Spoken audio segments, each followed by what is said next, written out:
Moi c'est Christophe Jouffret, je suis directeur de recherche au CNRS et je suis directeur du laboratoire Cherchons pour voir. Moi je suis donc Bernard Ruelas, je suis ingénieur CNRS et je travaille donc avec Christophe Jouffret sur des projets innovants pour les déficients visuels. Je suis Benjamin Cluzan, donc je suis en charge du lancement du projet d'Eritech dans le cadre de son développement commercial.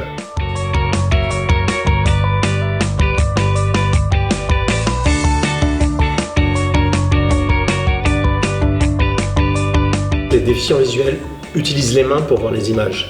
Et nous, quand on a compris ce besoin-là, on a développé un logiciel qui permet de rajouter des interactions sur une image. C'est-à-dire que l'image va se décrire elle-même. Donc, il y a une image en relief qui est posée sur une table interactive.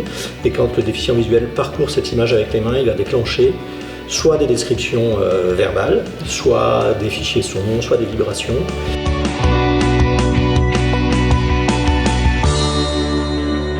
Tout dessin, tout graphique est susceptible d'être interactif et d'apporter une accessibilité qui n'est pas possible autrement.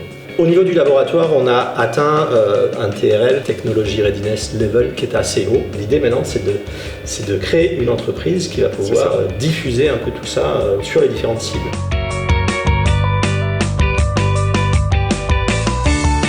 On sentait bien que pour que le produit qui était utilisé de plus en plus à l'Institut des jeunes aveugles et dans d'autres établissements, pour qu'il perdure et qu'il puisse continuer à être utilisé, on sentait bien qu'il fallait qu'il sorte du laboratoire. Et du coup, le Catalyseur nous a accompagnés durant cette année pour vraiment plus être sur la vision business, construction du modèle économique, mais aussi la collaboration entre nous, comment on définit la relation entre associés, quel modèle juridique, voilà. Donc je dirais que c'est un petit peu, dans le bon sens du terme, un poil à gratter.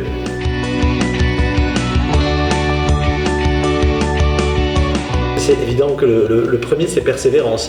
Il faut avoir de la motivation parce qu'il y a quand même beaucoup d'étapes à franchir et tout n'est pas évident. Je dirais que dans d'autres cas, il faut aussi être bien entouré aussi dans la sphère privée. Ça reste un parcours du combattant. Et le troisième conseil, n'ayez pas peur de l'échec.